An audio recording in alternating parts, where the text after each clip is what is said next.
My name is Juan Benitez. My name is Irving Calderon. Hi, I'm Facundo. I am 26 years old. I've lived in Austin over 20 years now. And I'm here just to talk a little bit about my DACA experience that I've had throughout all of my life, basically, since I've been here. I arrived here when I was 7 months. And I'm going on 21, 22 years living undocumented. I'm a DACA recipient, and I'm here with Jolt spotlighting the 10-year anniversary of DACA. My whole family's originally from this little town called Bejucos. It's right outside of El Estado de Mexico in Mexico. So we moved here in 2001, and we've been here ever since. I think I had a pretty American upbringing. I grew up near Disneyland, so we would go to Disneyland a lot in California. Had most of my family's in California. I'm originally from Uruguay, South America. I moved to Florida when I was 5. It's kind of wild to think that I'm 25 and I remember what I was doing when I was 5. But I guess when you're, picking up and moving across the country or to another country, it's something that sticks with you. I don't remember a lot, actually. So I was very young. I don't remember anything about Mexico at all, and my life in Mexico. So when people ask me what was that like, I really could not tell you at all what it was like. It was never a big issue until I moved to Texas, and that was when my cousins wanted to go to Mexico to go see my family there that we have. We were just talking about it between us, we should go in the summer. They would go every summer, and I was like, yeah, I want to go too. I've never met any of my family, and I was 12 years old, and then I was super excited, and then I go tell my parents I want to go this summer with my cousins. My parents had to tell me that I wasn't actually born here, and I was like, well, that doesn't matter. I can still go, right? And it's no, you can't. You don't have papers. What is papers? Why do I need papers? But that was the moment where things started to change, and it's oh, you're not just the rest of your cousins or friends in school, right? There's these papers that I have to think about that I don't have. It was 5th or 6th grade when our school was taking a field trip to SeaWorld down in San Antonio. And at the time, there were a lot of ice raids happening in Austin, and I had to get my parents' permission to go on this field trip, drive down to San Antonio.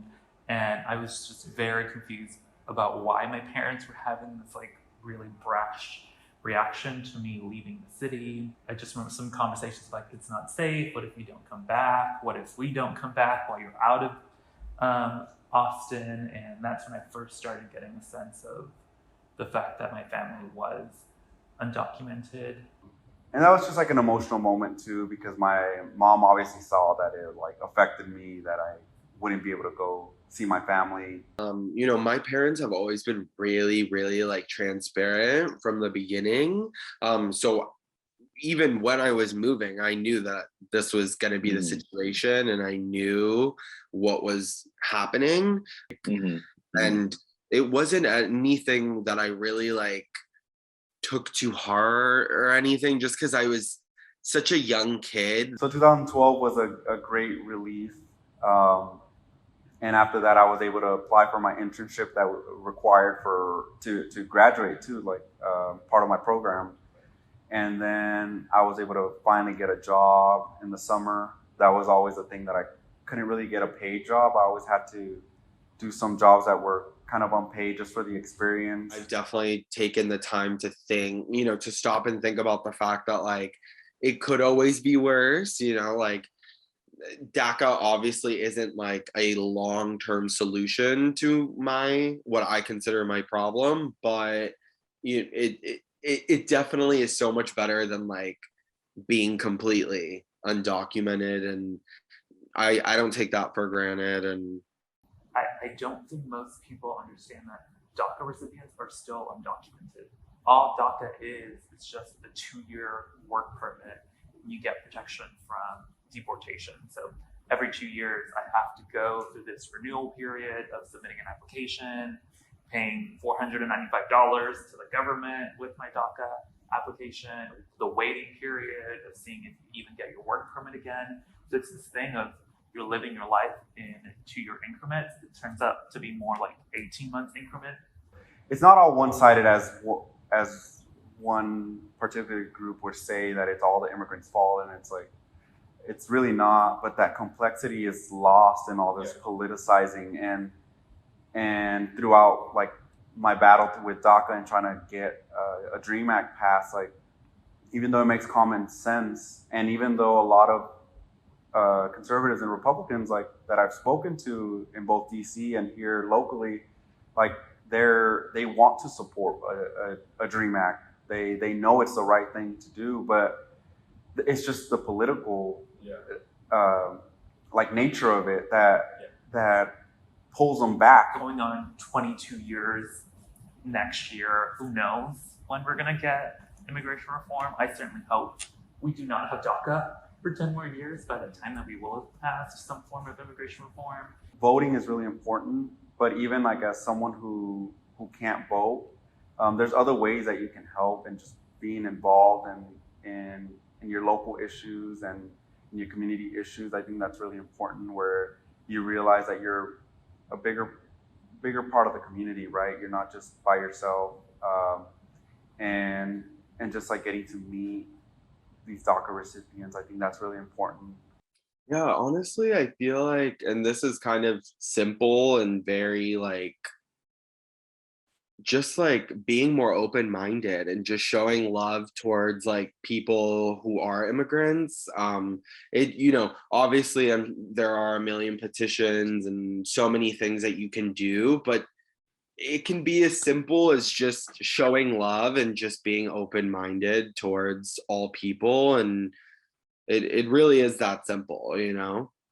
It doesn't have to, you don't have to go out of, you don't have to do anything major to contribute to the change of like how people see immigrants and how people see DACA recipients. You just have to be open-minded and educate other people, maybe people who aren't as, and I know I've done my part as an immigrant and as a, child of immigrants. I've definitely educated so many like friends that I've had, and, I feel like that's the best way to just get people talking. And I was 16, like coming to terms with my sexuality. Like most of my family didn't even know all that, and like learning what it's like to be gay and learning what it's like to be undocumented, and like all of it at once was just a bit of a nightmare.